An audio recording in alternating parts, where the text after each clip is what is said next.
யார் சிறந்த முருக பக்தன் அப்படின்னு ஒரு கேள்வி நம்ம கிட்ட வருது. எப்பவுமே என்னுடைய அனுபவத்துல எந்த கேள்வி வந்தாலும் முதல்ல போய் ஆட்ட கேட்கறது அருணகிரிநாதர்கிட்ட தான் கேட்கணும். நான் உண்மையான பக்தனா இருக்கிறேன்னா அப்படிங்கிறது தான் கேள்வி. அவங்க எல்லாம் சதாசர்வ காலமும் முருகா முருகா முருகான்னு மூச்சே விட்டாங்க. நம்ம அவன் கோவிலுக்கு போல முருகனுடைய பூஜையை பண்ணல, திருப்புகழ் பாடல, ஆனா அவன் மனசுல முருகனுடைய அருள் இருக்கும். கோபம் வர்றதுக்கும் குணம் கெட்டு போறது அத்தனைக்கும் ஒரே ஒரு விஷயம் தான் அடிப்படை. அது என்ன? ஆசை. என்னன்னா மனசை எப்ப நம்ம கண்ட்ரோல் பண்ணணும்னு நினைக்கிறோமோ, மனசை எப்ப நம்ம அடக்கணும்னு நினைக்கிறோமோ அது நம்மள அடக்கிடும். யார் சிறந்த மனிதனோ அவன் மிகச்சிறந்த முருக பக்தன்.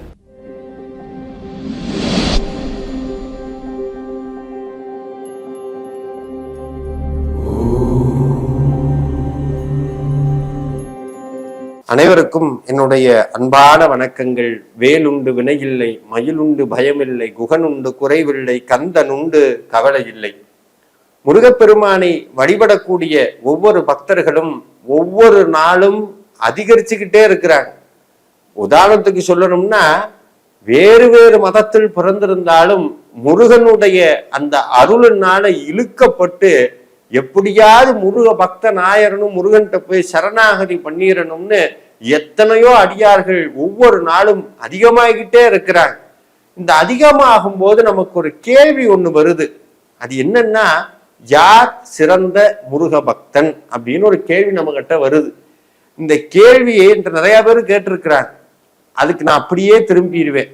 இந்த கேள்வி நம்ம கேட்க கூடாதுங்க. யார் சிறந்த முருக பக்தன்கிறத காட்டிடும் நான் உண்மையான பக்தனா இருக்கிறேனா அப்படிங்கிறது தான் கேள்வி. நான் உண்மையாலுமே முருகனுடைய பக்தனா இருக்கிறேனா, அது ஒரு கேள்வி.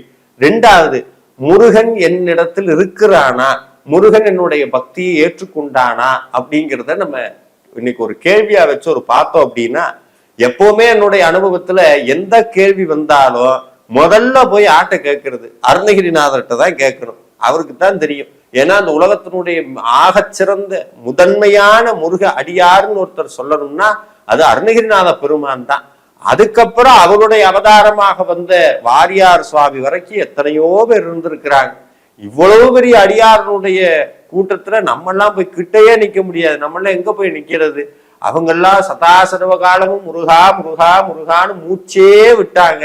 நம்ம 10 விஷயத்துல ஒரு விஷயத்துல முருகனை நினைக்கிற. காலையில ஆபீஸுக்கு போறதுக்கு முன்னாடி முருகனை நினைச்சோம்னா, அதுக்கப்புறம் எங்கேயாவது இன்ஸ்டாகிராம் வாட்ஸ்அப்ல முருகன் வந்தாருன்னா நினைக்கிறான். ஏதோ மத்தியில ஏதோ சிந்தனைகள். ஆனா அது அப்படித்தான் இருக்கும். ஆனா இதுக்கு மத்தியிலையும் நம்ம முருகனை நினைக்கிறோமே.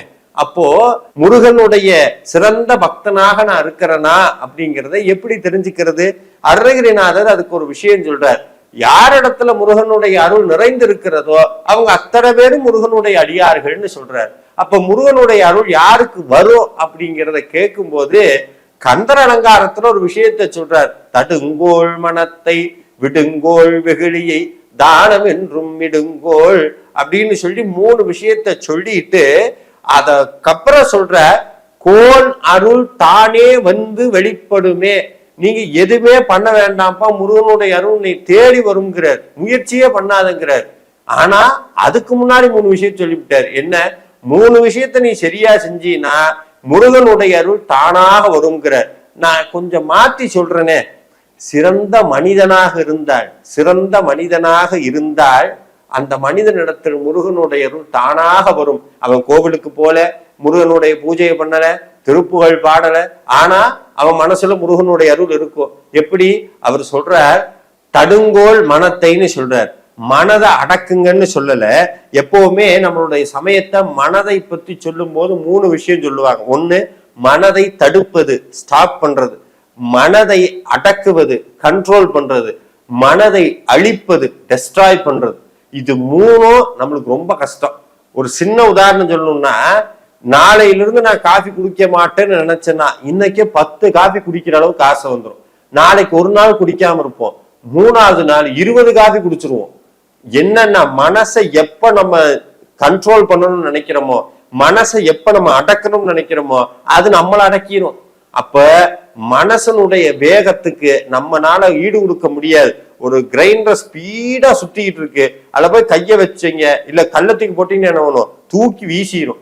அதேதான் மனசு ஒரு செகண்ட்லயே பலாயிரம் எண்ணங்கள்னால் சுற்றி கொண்டே இருக்கிறது.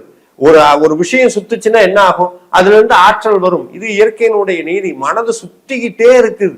இந்த சுத்தர மனசை எப்படி நிப்பாட்டுறது? எப்படி சுத்துறது? எண்ணங்கள்னால சுத்திக்கிட்டே இருக்கு. இந்த மனசை தடுக்கிறது, மனதை அழிக்கிறது நம்மளால முடியாது. அழிச்சிட்டோம்னா நம்ம முக்தன் ஆயிடுவோம், ஞானி ஆயிடுவோம், முடியாது. மனதை அடக்கணும், அதுவும் முடியாது. ஆனா மனதை தடுக்கலாம். தடுக்கிறதுனா என்னன்னா, இப்போ ஒரு மாடு வேகமா ஓடிக்கிட்டே இருக்கு, அதை பிடிச்சி ஒரு போற வேகத்துல பிடிச்சி இழுத்தீங்கன்னா நீங்களும் விழுந்து கையும் காயமாகும். ஆனா அதுக்கு மூக்கனா கயிறுன்னு ஒண்ணு போட்டிருப்பாங்க. அந்த கயிறை பிடிச்சிக்கிட்டீங்கன்னா, ஓட விட்டு அப்படி பிடிச்சிட்டீங்கன்னா கொஞ்ச நேரத்துல அது அப்படியே நிதானம் ஆயிரும். அருணகிரிநாதர் சொல்றார், மனதினுடைய போக்க கொஞ்சம் கவனிச்சீங்கன்னா அது எந்த திசையில போகுதுன்னு தெரியும். ஒண்ணும் இல்ல, அந்த கயிறு அப்படியே முருகனுடைய பாதத்துல வச்சுட்டு எப்பெல்லாம் முருகனை நினைக்க முடியுமோ அப்பெல்லாம் முருகனை நினையுங்கள்.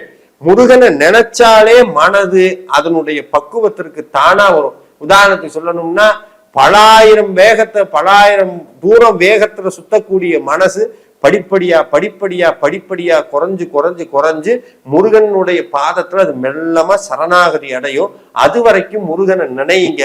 நினைப்பதனால் மனதில் எறக்கூடிய தேவையில்லாத தீய ஆசைகளை கட்டுப்படுத்திக்கங்கிறார். மனதை கட்டுப்படுத்துங்கிறார். மனதை அப்படியே அடக்கி ஆளக்கூடிய உபாயமாக மனதை தடுங்கள்னு சொல்றார். அப்புறம் வெகுளிங்கிறார், கோபத்தை விடுங்கிறார். ஏன் மனசை சொல்லிட்டு கோபத்தை சொல்றாருன்னா, எப்ப நீங்க மனசை தடுக்க ஆரம்பிக்கிறீங்களோ அப்பவே மனதிலே இருக்கக்கூடிய ஆசைகள் நிறைவேறவில்லைங்கிறத கோபமா வெளிப்படுத்த ஆரம்பிக்கும்.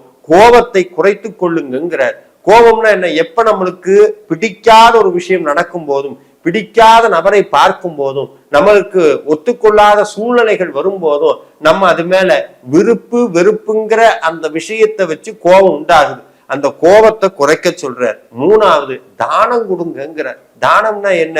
அந்த தானம் கொடுக்க கொடுக்க கொடுக்க, நான் சொன்னனே, அந்த மனசு இருக்கக்கூடிய அந்த நிலைக்கும் கோபம் வர்றதுக்கும் ஒரு அடிப்படையான ஒரு விஷயம் இருக்கு. அந்த அடிப்படையினாலதான் மனது இப்படி மோசமா போனதுக்கும் கோபம் வர்றதுக்கும் குணம் கெட்டு போறது அத்தனைக்கும் ஒரே ஒரு விஷயம்தான் அடிப்படை. அது என்ன? ஆசை.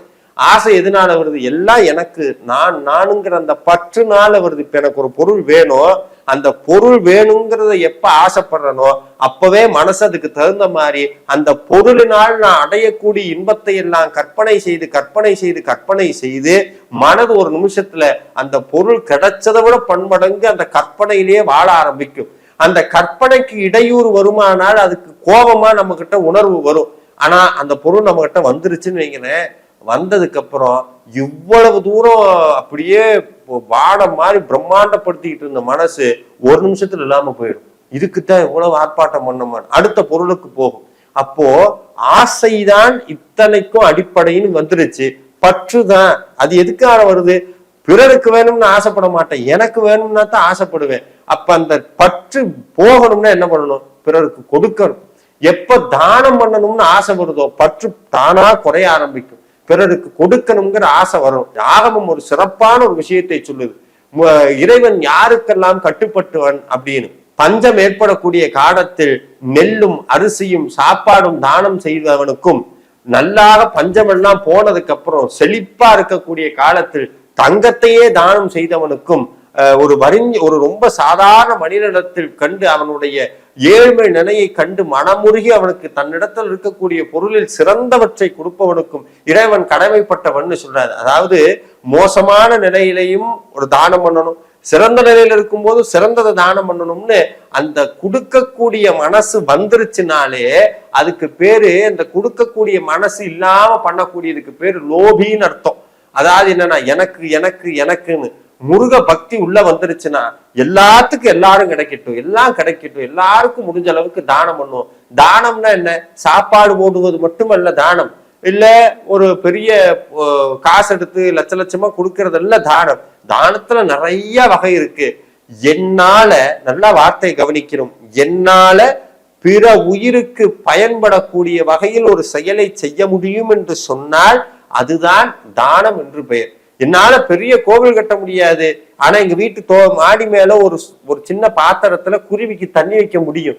அந்த குருவினுடைய உயிருக்குள்ளும் முருகன் இருக்கிறாருங்கிற உணர்வு என்னைக்கு எனக்கு வருதோ அப்போதான் நான் உண்மையான முருக பக்தன்கிற அந்த உணர்வு நம்மளுக்கு வரும். முருக பக்தனுடைய அடையாளம் என்னன்னா, ஒரே வார்த்தையில சொல்லணும்னா, எல்லாம் எனக்கு எனக்கும்னு தேடிக்கிட்டு இருந்த மனசு எதுவும் எனக்கு வேண்டாம், எல்லாருக்கும் எல்லோருக்கும் எல்லோருக்கும்னு அந்த பரந்த உள்ளம் என்னைக்கு வருதோ, எல்லா உயிரும் என் உயிர் போல நான் நினைக்கும் பொழுதுதான் முருகனுக்குண்டான அடியேன் முருக பக்தருங்கிற அந்த அடையாளம் நமக்கு வரும்.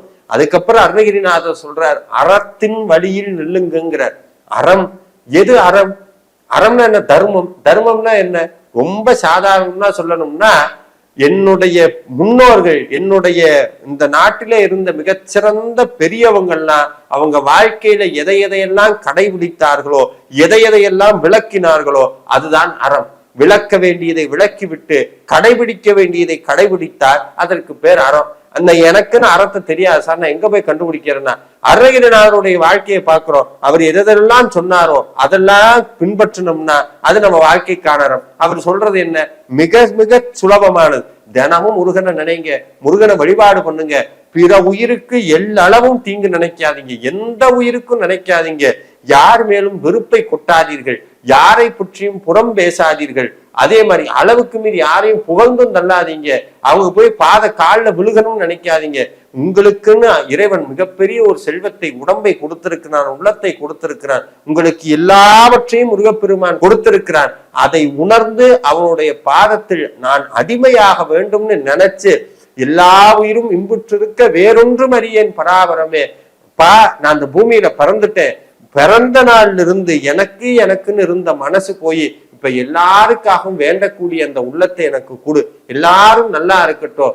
என்னால என்னுடைய உயிர் இந்த உடலை விட்டு போற வரைக்கும் என்னால பிற உயிருக்கு உபகாரமாக ஏதாவது செய்யக்கூடிய நிலைமையில் என்னை வை.